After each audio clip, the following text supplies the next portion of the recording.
Bueno, queridos patitos, vamos a tratar de minería, hidrocarburos y tierras raras, porque nuestro mundo se mueve, y se mueve con energía. En más de un sentido, el tema de la energía. Porque ciertamente nos encontramos con situaciones que son disruptivas, en las que un personaje como el zanahorio, Donald Trump, primero dice que quiere tierras raras, y las quiere de Ucrania. Y luego se le ocurre, porque el proceso con el tema de la electrólisis para las tierras raras requiere de energía. Y dice, bueno, aquí hay centrales nucleares, con lo cual quiero la titularidad de las centrales nucleares para poder procesar el tema de las tierras raras en Ucrania. Pero eso casa muy mal con la soberanía del pueblo ucraniano, que se supone la propia Estados Unidos tenía garantizado el defender en el Memorándum de Budapest de 1994. Ese mundo en el que, por ejemplo, Japón, vamos a Japón con la situación del año 1938, 39, 40, 41, en donde después de el incidente del puente Marco Polo, como comenta muy bien Rubén Villamor, que es especialista en España de estos temas de Asia-Pacífico, sobre todo específicamente en la primera mitad del siglo XX. Nos encontramos con el hecho de que a Japón los Estados Unidos le restringieron las materias primas, especialmente el tema del petróleo, sobre todo por esta segunda guerra sino-japonesa, especialmente pensando en Venezuela, pero también en México, prohibiendo la venta de hidrocarburos, sobre todo el tema del petróleo, a Japón. Y por eso, en cierta medida, se le hizo la coagulación del cuello de botella, y que vieron la salida únicamente a través de Pearl Harbor, diciembre del 41. Esto también le puede pasar a China actualmente con la entrada de materias primas por parte de la costa, y sobre todo teniendo en cuenta esos anillos de contención desde Taiwán, por supuesto Japón, Filipinas, en dos, tres áreas de cuello de botella. La situación respecto de la India, el tratar de jugar geopolíticamente con caminos férreos a través de Birmania, eh, ciertamente es un elemento que está ahí de fondo, como esa situación al respecto de las materias primas, el tema de las tierras raras, en donde China, y hemos comentado alguna vez, tiene el monopolio de manera incontestada, sobre todo por la debilidad interna de los europeos y de los occidentales en general, para no hacer minería en nuestro ámbito, con la idea de medio ambiente, pacifismo, y todas estas movidas de los nuevos movimientos sociales, en la vertiente que pareciera que es la única existente, cuando los movimientos sociales en el tema de feminismo, ecologismo, pacifismo y otros ismos derivan de tiempo atrás. Y por ejemplo, nos podremos encontrar con un medioambientalista en el acuarelista austríaco, y otro tipo de situaciones respecto de vertientes de estos movimientos sociales que serían contestadas por parte del oficialismo actual. Evidentemente, cuando nos encontramos con la minería actual, es difícil porque se ponen limitantes a priorísticos a la hora de establecer una realidad que subyace respecto del mercado, que a fin de cuentas el mercado son personas que compran y venden. Hace no mucho tiempo se me comentaba en WhatsApp acerca de la apertura de una mina en Galicia. Y cuando pregunté, ¿pero por qué no se abre? Ese me dijo, es que es ineficiente económicamente.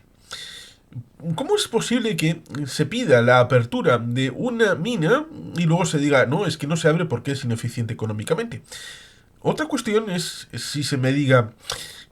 para abrirla se necesitaría un aporte financiero por parte de la entidad pública, lo cual evidentemente sería una situación en donde sería difícil de justificar, porque igual en otra actividad económica yo también quiero una financiación pública, y eso es una arbitrariedad que sería contraria al artículo 14 de la Constitución y de otros apuntes respecto de privilegios y de desigualdades.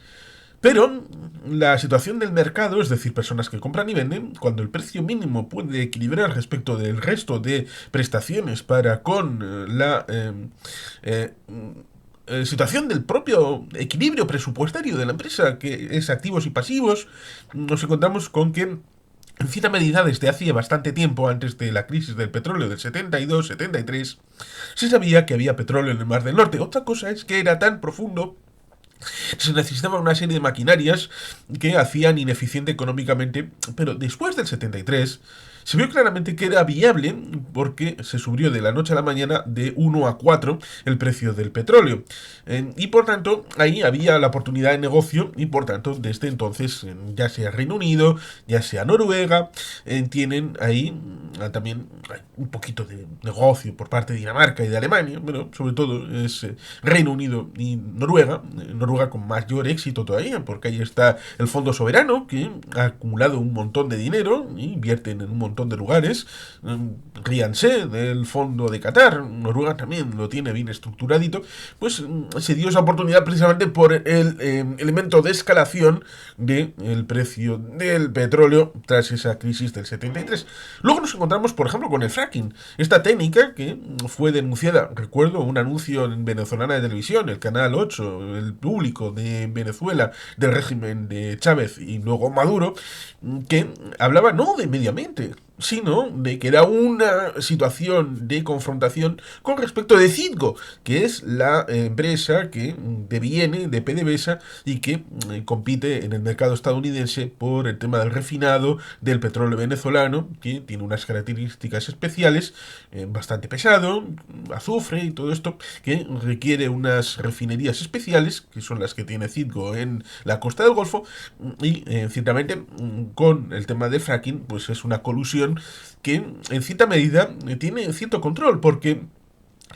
me dijeron que entre 50 y 70 dólares por encima si era rentable. Por lo menos hace unos años este sistema funcionaba así. Y si el petróleo bajaba de 70 dólares, sobre todo también debajo de 50, entonces el fracking se paraba automáticamente porque no era viable económicamente.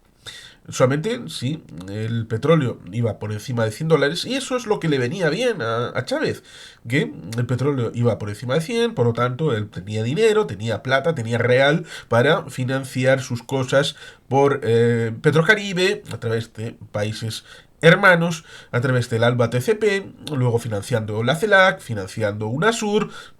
y lo mismo pasa, por ejemplo, con Irán, en este caso, no financiando movimientos políticos, sino movimientos terroristas a través de los hutíes, a través de Hamas, a través de Hezbollah, a través de movimientos en Irak y otras situaciones en las que uno pueda pensar, siempre derivado del elemento petróleo, y generando esos dividendos. En el caso de China, el mercado es importante porque en buena medida quieren controlar económicamente el mundo. Han visto claramente cómo es el tema de la Unión Soviética, cómo es el marco de la Unión Europea, cómo es mejor una integración económica más que el tema político, y que además la cobertura del marco del Partido Comunista Chino tiene como trasfondo todo el mandarinato y todos los emperadores que devienen de los 5000 años de historia, que suelen ser el marco de referencia, sobre todo teniendo en cuenta de cómo cité a Rubén Villamor. Él se maravilla de que en la época de la Segunda Guerra Mundial ponen a uno hoy en el frontispicio, cosa que igual en otros regímenes totalitarios y dictatoriales hubieran cambiado la historia para poner mucha mayor prestancia, por ejemplo, a Mao Zedong, del Partido Comunista y sus guerrillas, a pesar de que en la historia auténtica, pues quien llevó el peso de las guerras con los japoneses fue, por supuesto, el Kuomintang, Chiang Kai-shek y los generales ligados a este partido. Y por tanto les honra bastante el hecho de poner en el frontispicio de la historia auténtica, tanto en la batalla de Shanghái como en muchos otros lugares, la situación del Kuomintang y de todos estos líderes líderes que luego perdieron la guerra civil con los del Partido Comunista. Tal vez poniendo en el frontispicio de manera indirecta pueda servir algo que en algunas dictaduras son incapaces de ver, pero digamos que si tú pones al máximo nivel, dado que los japoneses tienen cierto caché de grandes enemigos, los pones a los que vencieron a los japoneses, es decir, al Kuomintang, muy alto, y luego dices, pues mira, a esos del Kuomintang les vencimos nosotros, después, entre el 49, bueno, el 45 y el 49. Iba a decir de adelante hacia atrás, pero no, del 45 al 49 suele ser más habitual de decir cuando triunfa precisamente la revolución comunista, maoísta, a pesar de que la gente olvida de que fue el hecho de que a partir del 45 Estados Unidos le puso un brazo en la parte de atrás atándole, limitándole el uso de ciertas armas, ataques en determinados lugares, hizo que fuera inviable el hecho de que el Kuomintang pudiera vencer. Tal vez por esa mala conciencia tuvieron esa situación desde el 50 al 75 de apoyo a Taiwán, la China nacionalista, refugiados en la isla de Formosa. Esto iba de tierras raras, de hidrocarburos y de minería. Ciertamente es complicado el tema de los hidrocarburos, de la minería y de las tierras raras porque requieren de conocimiento, requieren de técnica, requieren de personas preparadas. Hace no mucho también vimos en Santa Bárbara, para un cañón de tipo especial,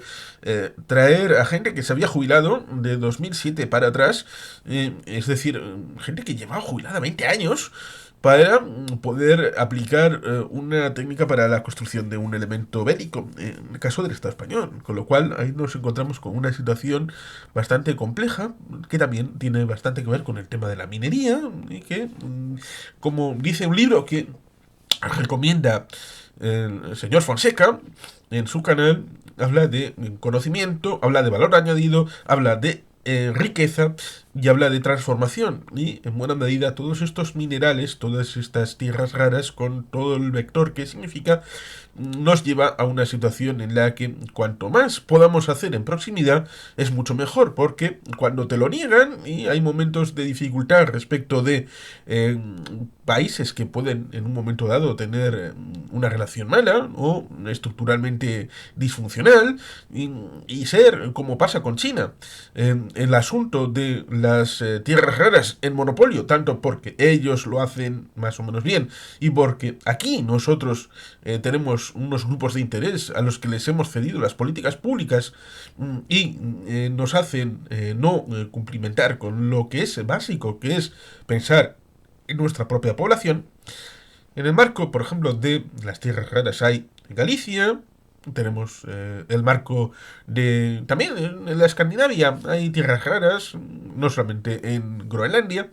Por ejemplo, cuando pensamos en energía, la energía nuclear es taxonomía verde, según las instituciones europeas, y tenemos el marco de la península ibérica, un marco de referencia en Salamanca para poder haber hecho una generación económica industrial de un emporio respecto de un elemento circular que pudiera generar el propio suministro de la materia prima, las 7 centrales nucleares que existen en el Estado español, generando un mix energético que incorpore también ese elemento, y luego pues también reflotar el proyecto islero, y tener un marco de referencia en el que la propia realidad de la reflexión que puede tener una Australia respecto de los submarinos de Cariz, no los que pueda ser el S-80 Plus, sino también el Cariz nuclear, cosa que transitó desde los franceses hasta los angloamericanos con el AUKUS. Nos encontramos ciertamente que España también tal vez necesitaría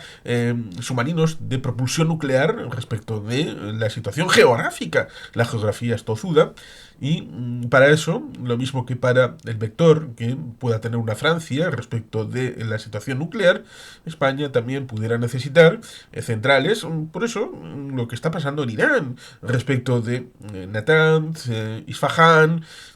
que están generando el vector de la posibilidad del enriquecimiento de uranio, cosa que, por ejemplo, los indios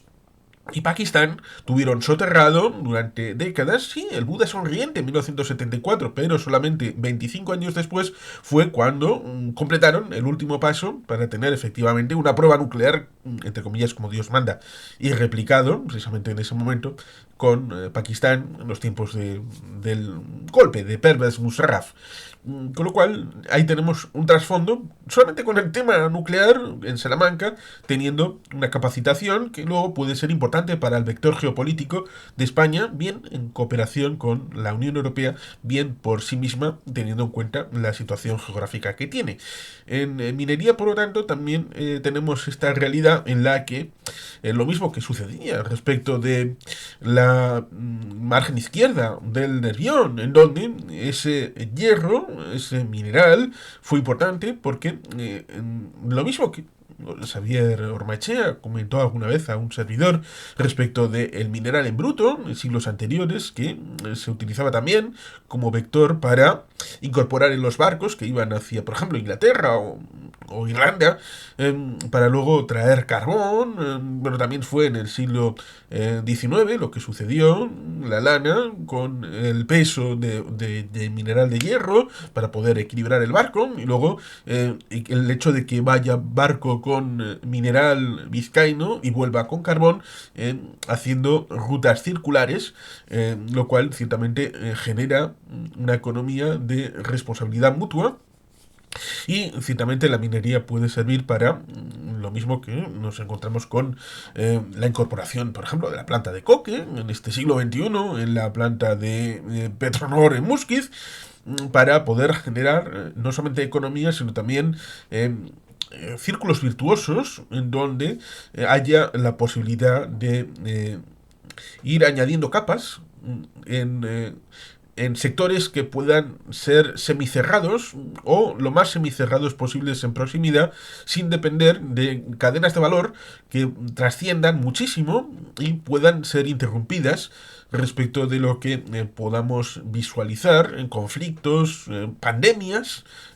Por eso es importante aprender de lo que hemos vivido para poder generar este tipo de situaciones. Noé Cornago solía comentar alguna vez respecto de cómo ha sido el tránsito de las empresas internacionales que se internacionalizaban. Luego, el tema de los procesos como Mossadegh respecto de la nacionalización que hizo en Persia, bueno, lo intentó y luego fue replicado por la operación Ajax con Kermit Roosevelt y el Shah Reza Pahlavi, que volvieron a un esquema anterior cuando Mossadegh era un poco socialdemócrata, pero le tildaron de prosoviético y todo esto, y al final los británicos y los estadounidenses hicieron aquel golpe de estado en torno a 1954. Por lo tanto, ahí nos encontramos con situaciones en las que luego, posteriormente, estas políticas de nacionalización o industrialización por sustitución de importaciones o similares establecieron la idea de que no podían las empresas que habían externalizado sus servicios tener un vector único y por lo tanto debían de tener multiplicidad, lo cual también tiene sus dificultades porque eso genera disfunciones por colusión de gastos extra, de externalidades multiplicadas, porque evidentemente cuando luego tienen que hacer la revisión del caso respecto de los accionistas, que son los que ponen dinero, en las empresas privadas están para no satisfacer algunos deseos de alguna gente, sino la de los que ponen el dinero y ser evidentemente unas empresas viables que obtengan beneficios, y si no las tienen, pues concurso de acreedores y acabarán siendo cerradas. Por eso, el tema de la minería es elemento importante,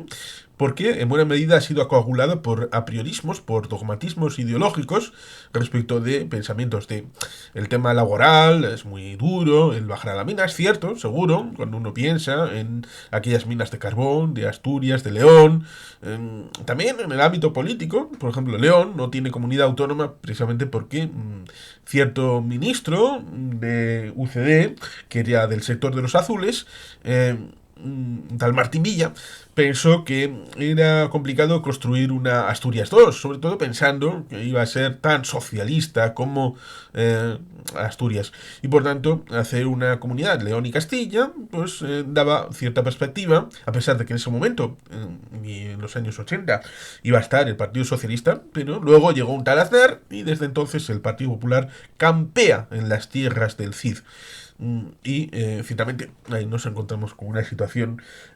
ciertamente difícil. Luego, cuando se liberalizó el tema de la compra de carbón, cuando todavía ha sido necesario, desde el País Vasco era más barato traerlo de Sudáfrica o de Polonia. Y eso evidentemente podía cabrear el asturiano medio, pero como diría un asturiano llamado Rodrigo Rato, es el mercado amigo. Y esto evidentemente deviene de la necesidad de tener una situación equilibrada respecto de ingresos, gastos y de transformación y de valor añadido, cosa que durante el franquismo las empresas, ya sean siderúrgicas, de elementos de ¿cómo era? Del contenido pesado, de la industria pesada ejercía su elemento tractor, pero sin esa posibilidad de competencia. Y lo decíamos respecto de las armas. Ayer se ha concentrado, por ejemplo, en Estados Unidos, en 4 bloques de provisión de suministro armamentístico cuando hace no tanto había muchas más. La existencia de esas sola cuatro empresas hace una colusión de los precios y hace difícil que pueda haber alguien que pueda hacer, valga la redundancia, como este vídeo que está muy bien respecto del Banco Sabadell, que establece en un mercado de pescado en el que habla de, bueno, 60 para la merluza. La otra, 59 y ramitas de perejil. Y el otro, 58 ramitas de perejil. Y además te doy la receta para hacer el pil pil. Bueno, pues ahí nos encontramos con la competencia libre para ir fijando, según oferente y demandante, cuál es el precio auténtico, porque no hay un elemento objetivo más allá de los costes que han derivado de la cadena de valor previamente, desde el momento en el que se coge esa merluza, luego se transforma, los intermediarios, hasta que llega a ese mercado de pescado, y evidentemente no puede ser inferior a ese coste sobrevenido, porque sería vender en pérdidas, pero evidentemente a partir de ahí está el tema de cuánto es la ganancia, tanto para los intermediarios como para el vendedor final, y ahí estaría el juego de oferta y demanda, y dado que hay costes fijos, luego los variables pueden funcionar respecto de cuáles son esos vendedores a la hora de ir fijando oferta y demanda y precio y suministro. Esto que debería de ser básico en un mercado libre, a veces está mediatizado por demandas de grandes oferentes que tienen ese vector de tratar de consolidar su situación y tratar de evitar que le salgan competidores, cosa que en un mercado libre, como deberían de ser las sociedades occidentales, debieran de hacerse posible que cualquiera que pueda ejercer esta opción lo haga. Lo digo porque si tenemos esta idea respecto de es muy caro que vengan ciertos materiales por parte de China y esos materiales pudieran ser transformados en el marco europeo, teniendo en cuenta de que a diferencia, por ejemplo, el tema del coltán respecto de África, que tiene una situación horrible a los que se acercan, y hay algún vídeo explicativo en este canal respecto de ese concepto, respecto de la minería, de la economía en el ámbito de Zaire, bueno, ahora es Congo, República Democrática del Congo, pero en tiempos de el señor Mobutu Sese que tenía prohibida la entrada en Francia, pero este aquí que aparecía en algunas partes de la Riviera Azul francesa. Bueno, cosas que pasan. Milagros. Será tal vez algo de la Virgen de las Rocas. Oh, no, eso es Portugal, no, Fátima. tal vez Lourdes, la Bernadette, la Sor Bernadette, la que descubrió la cueva donde estaba la dama de Lourdes. Pero sí, es algo interesante porque se ve a esos jóvenes sacando en superficie el coltan y se olvidan que el mercado laboral en Europa está bastante protegido, sobre todo con la OIT, que surge en el siglo XIX, pero parece como que no le hacen ni puñetero caso en el siglo XXI. Las legislaciones laborales son muy contenidas en el marco europeo. No se va a ejercer ninguna explotación si se reabren minas. Va a haber un cuidado exquisito del medio ambiente. No va a ser como si fueran aquellas minas a cielo abierto. Como... No recuerdo exactamente el título. Aquella del año de las balas. Una película que, bueno, pues está comentada en el canal, pero habla de unas minas, azufre y todo esto en Huelva y la participación de el que fue el rey Theoden, que